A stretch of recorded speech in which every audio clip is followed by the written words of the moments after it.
5000 ሚሊአምፕ ፓወር ባትሪ፣ ሄሎ G85፣ 90 ሄርዝ ሪፍሬሽ ሬት ይህን ሁሉ በአንድ ላይ የያዘው ስልክ በ15000 ብር ብቻ የምታገኙትን ይህንን ስልክ ነው ዛሬ የማስተዋወቃችሁ ማለት ነው። እሱም ቴክኖ ስፓርክ 20 ይባላል። ዛሬ ስለዚህ ስልክ አንድ በአንድ መረጃዎችን የምነግራችሁ ይሆናል። ከቦክሱ ስንጀምር እዚህ ስልክ ላይ በጣም ጥሩ የሚባሉ እቃዎች እናገኛለን። የመጀመሪያው ኬዝ እንዲሁም ደግሞ ቻርጀር ቦክስ እናገኛለን። የ18 ዋት ቻርጀር ቦክስ እናገኛለን። እንዲሁም ደግሞ የቻርጀር ኬብል ማግኘት እንችላለን። ሲም ኢንጀክተር እናገኛለን። እንዲሁም ደግሞ ኬዝ እናገኛለን ወይም ደግሞ ከቨር የምንለው እንዲሁም ደግሞ ግላስ በውስጡ ማግኘት ትችላላችሁ ማለት ነው። እነዚህን ሁሉ ነገሮች እና እንዲሁም ደግሞ ከሌሎች ለየት የሚያደርገው ከዋናው ኦፊሻል ስቶር ከገዛችሁ ደግሞ የ12 ወር ዋራንቲ ማግኘት ትችላላችሁ ወይም ደግሞ የ1 አመት ዋራንቲ ማግኘት ትችላላችሁ ማለት ነው። ከቦክሱ ላይ የምታገኟቸው እነዚህ ነገሮች ናቸው። እንዲሁም ደግሞ ሌሎች ስልኮች ላይ የማታገኙትን ሄድፎን ጃክ ታገኛላችሁ ወይም ደግሞ ኤርፎን በውስጡ ማግኘት ትችላላችሁ።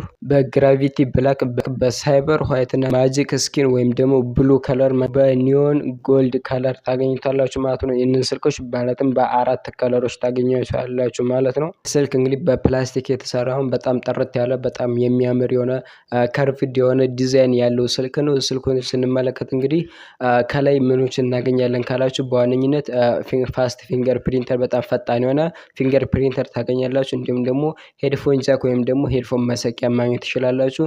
እንዲሁም ደግሞ ባለ 2 ናኖ ሲም ካርዶችን መሰካት የሚችል ሲም ካርድ መሰኪያና እንዲሁም ደግሞ ሚሞሪ መቀበል የሚችል ሜሞሪ ማድረጊያዎችን ታገኛላችሁ። እንዲሁም ደግሞ ስፒከሮችንም ከታች ታገኛላችሁ ማለት ነው። እንዲሁም ደግሞ የታይፕ ሲ ኬብል ቻርጅ ማድረጊያ ታገኛላችሁ ማለት ነው። ወደ ዲስፕሌው ስናደርግ ደግሞ ይህን ስልክ በ6.65 ኢንች ኤችዲ ፕላስ ሪዞሉሽን ታገኙታላችሁ። እንዲሁም ደግሞ ኤልሲዲ አይፒኤስ ዲስፕሌይ ሲኖረው 90 ሄርዝ ሪፍሬሽ ሬት ታገኛላችሁ። ይህ ስልክ ደግሞ በጣም ትንሽ ወረድ ያለ ወይም ደግሞ ደባሪ የሚባለው በ720/12 ፒክስል ሪዞሉሽን ማግኘት ትችላላችሁ። ትንሽ ደባሪ የሚሆነው ባለ 720 መሆኑ ነው። ነገር ግን ችግር የለውም። በዚህ ባለው ዋጋ አንጻር በጣም ጥሩ የሚባል ሪዞሉሽን ታገኛላችሁ። 480 ኒት ሲሆን ሴንትራል ብራይትነስ ታገኛላችሁ በውስጡ ማለት ነው። ስልክ በጣም አሪፍ የሚባለው እንግዲህ ከዲስፕሌዩ የ90 ሄርዝ ሪፍሬሽ ሬት መኖሩ ነው። ወይም የተለያዩ ጌሞችን ስትጫወቱና ስክሮል ስታደርጉ ስሙዝ ወይም ደግሞ ፈጣን ይሆንላችኋል ማለት ነው። ሌላኛው ፕሮሰሰሩ ነው ወይም ደግሞ ፐርፎርማንሱን እዚህ ላይ እንግዲህ ሚዲያቴክ ዳይሜንሲቲ ሂሊዮ G85 የሚባል ፕሮሰሰር ታገኛላችሁ በአንድሮይድ 13 መሰረት አድርጎ ማለት ነው።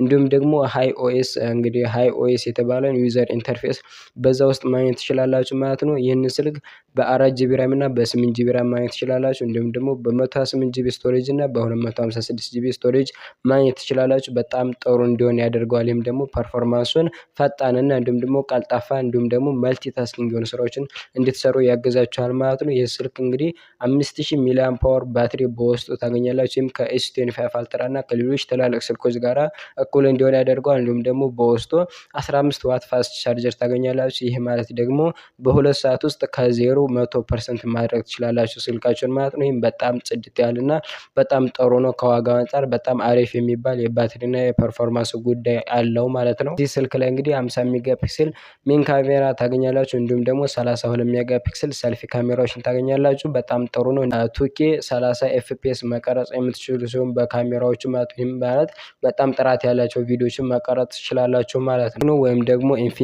ቴክኖ ኢንፊኒክስ እና አይቴል ስልኮች ላይ ደስ የሚለው ነገር ራሙ ወይም ደግሞ ራሙ ትንሽ ከሆነ ከራሱ ወይም ደግሞ ከስቶሬጁ ራሞችን በመውሰድ የተጨማሪ ራም ይሰጧቸዋል። የዛ ጊዜ ደግሞ ፐርፎርማንሳቸውን እና ፍጥነታቸውን ይጨምርላችኋል ማለት ነው። ስልክ ላይ 8GB ራም ከገዛችሁ 8GB ራም ወይም 8GB ቪራም ወይም ደግሞ ቨርቹዋል ራም ይጨምርላችኋል። የዚህ ጊዜ 16GB ራም ሆነላችሁ ማለት ነው። 16GB ማለት ደግሞ በጣም አሪፍ በጣም ፈጣን ይሆንላችኋል ማለት ነው። ይህን ስልክ እንግዲህ በ256GB ስቶሬጅ እና በ8GB ራም ወይም ደግሞ በ12GB ራም በ16GB ራም ይህን ስልክ አሁን ላይ በ15000 ብር በኢትዮጵያ ውስጥ ማግኘት ትችላላችሁ ማለት ነው። በጣም ጽድት ያለ ነው። ከዋጋው አንጻር በ15000 ብር በጣም ጥሩ ነው። 90 ሄርዝ ሪፍሬሽ ሬት አለው። እንዲሁም 256GB ስቶሬጅ እና በ8GB ራም ተጨማሪ ደግሞ 8GB ቪራም ያለውን ስልክ የትም ቦታ ላይ ማግኘት አትችሉም። ሳምሰንግ ላይ በእነዚህ አሁን በነገርኳችሁ ስፔስ ብትፈልጉ በጣም ውድ ነው። ስፔክ ብትፈልጉ በጣም ውድ ነው፣ ማግኘት አትችሉም። የተሻለ ምርጫ ነው ብዬ የማስበው የቴክኖ ስፓርክ 20 ነው ማለት ነው። ይህን ስልክ እንግዲህ በ15 ሺህ ብር አሁን ላይ በኢትዮጵያ ውስጥ ማግኘት ትችላላችሁ። እኔ ለእናንተ ደግሞ ሪኮመንድ የማደርጋችሁ ቴሌ ላይ ሄዳችሁ ብትገዙት ቅናሾችን ልታገኙ ትችላላችሁ፣ ወይም ደግሞ የተለያዩ ፓኬጆችን በውስጡ ማግኘት ትችላላችሁ። አለበለዚያ ደግሞ አዲስ አበባ ላይ ከሆናችሁ ከዛው ከቴክኖ ኦፊሻል ስቶር ሄዳችሁ ብትገዙት ኦሪጂናል ስልኮችን ማግኘት ትችላላችሁ ማለት ነው። ዛሬ ያስኩላችሁ ቪዲዮ እንግዲህ ስለ ቴክኖ ስፓርክ ነበረ። ሀሳብና አስተያየታችሁን ኮሜንት ላይ ጻፉልኝ። ቪዲዮ ከተመቻችሁ ደግሞ ላይክ ማድረግ እንዳትረሱ። እንደዚህ አይነት ጠቃሚ የቴክ መረጃዎች የምትፈልጉ ከሆነ ደግሞ ቻናሉን ሰብስክራይብ ማድረግ ትችላላችሁ። እስካሁን አብሬያችሁ ቆየሁት። እኔ ዳወር ነኝ። በቀጣይ አዲስ ቪዲዮ እስክንገናኝ ይመቻችሁ።